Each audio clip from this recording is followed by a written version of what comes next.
Hello students, welcome on the first day of May month, that is on 1st May.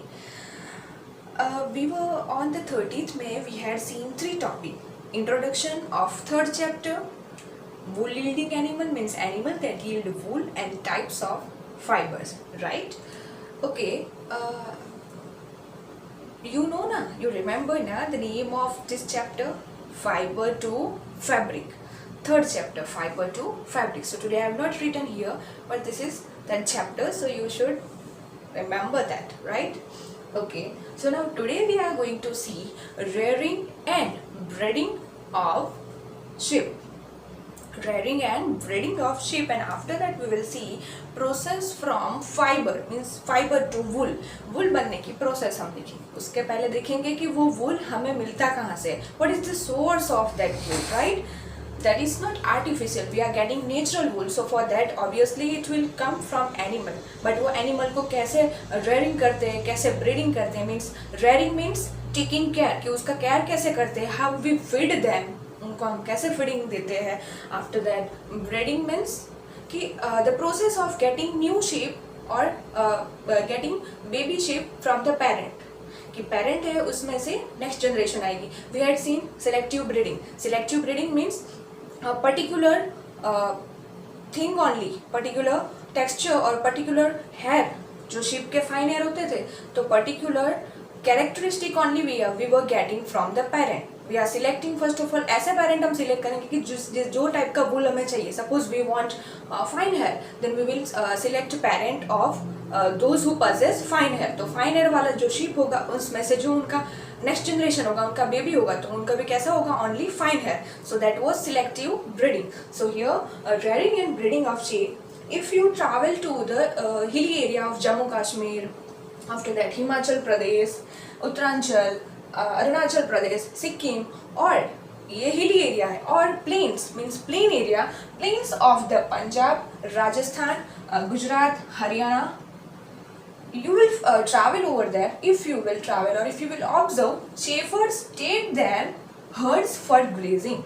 shepherd means कि जो ये सब चराने ले जाते हैं, वो shepherd means चराने वाले. shepherd take their herds for grazing. herd means group of animal. What is the meaning of herd? Herds means group of animals, or you can say crowd of animals for grazing. grazing मतलब चराने के लिए लेके जाते हैं. कहाँ पे लेके जाते हैं? चराने के लिए. Obviously you would have seen here also, most of you are living in village area or remote area, right? So over there you would have seen कि shepherds are going with the sheep, with the animal for grazing. उनको चराने के लिए लेके जाते हैं. So sheep are mainly herbivorous. You know what is the meaning of herbivorous? Herbivorous means the sheep feed or take grass only, means pure vegetarian. So sheep are herbivorous, so sheep prefer grass only. Sheep prefer grass. Okay. Rearers feed them on the mixture of pulses, corn, jawar, oil cake. Rearer means जो खिलाने वाला. चराने वाले तो होते ही, rearers मतलब खिलाने वाला, उसकी केयर करने वाला. Okay, caretaker. So they also feed them on the mixture of pulse, corn, jawar, oil cake. Oil cake means mixture remained after taking oil from the seed. Seed में से कोई भी seed में से oil निकाल लो.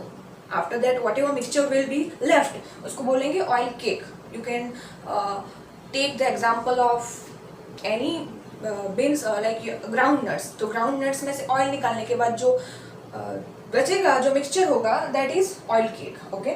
After that in winter, अभी ये तो बात हुई कि समर में और मानसून में, but in the winter you know very well कि विंटर में बहुत ठंड होती है. Okay. So they don't get freeze और they don't get cold. That's why in the winter sheep are kept indoor. Why they are kept inside of the house? Why they are kept under roof? मतलब घर के अंदर ही क्यों रखते हैं उनको, या फिर उनका जो जहाँ पे रहना होगा, why they are kept over there only? Why? Because in the winter sheep are kept indoor because there are many chances to get cold, और उसकी वजह से क्या होगा, उसमें प्रॉब्लम भी आ सकती है, और they get some type of disturbance in the growing of wool on their body. उसके बॉडी के ऊपर जो wool जो ग्रो कर रहे होंगे, तो उसमें भी प्रॉब्लम आ सकती है। और सपोज कि बहुत ज़्यादा वूल हो गए एंड वी हैव कट, क्योंकि इसमें क्या होता है कि once sheep get thick fibers or thick hair on their body, after that it's shaved off from their body, मतलब कि एक बार ग्रो हो जाने के बाद शेव कर लेते हैं उनकी बॉडी से। तो अगर शेव कर लिया उसके बाद ही तुरंत विंटर आए तो क्या होगा, अभी वुल तो हमने शेव कर लिया, okay, we have taken out for making wool, उसके फाइबर में से to making wool we have taken out, so what we will do, कुछ नहीं हो सकता, उनको बहुत ठंडी लगेगी, राइट, बिकॉज वूल ग्रो करने में ये रियरिंग एंड ब्रीडिंग में टाइम लगता है। सो डायरेक्टली अगर वही टाइम के बाद winter season I, so winter leaves means they fade on the leaves, grain and dry fodder, तो उनको घर में क्या देंगे, ड्राई फॉडर, मीन्स की ड्राई जो भी थिंग्स अवेलेबल होगी, कि ड्राई लीफ है, कोई प्लांट्स है, so that everything they will be provided by this all thing, why, because they are herbivorous, so वो मीट तो खाएंगे नहीं, so they are fed on the leaves, green, dry fodder, pulses, corn, java, oil cake, grass, they prefer these things only.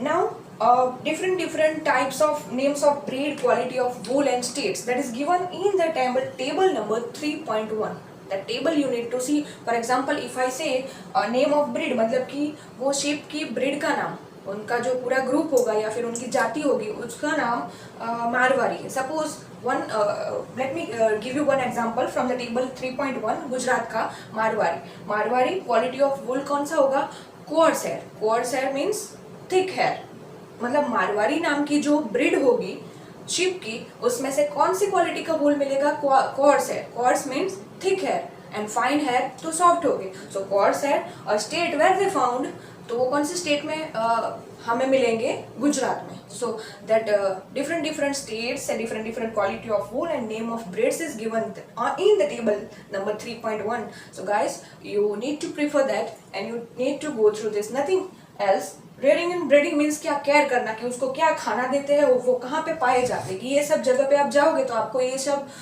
Animal मिलेंगे, sheep है वो आपको मिलेंगे वूल yielding, जो वूल हमें देंगे।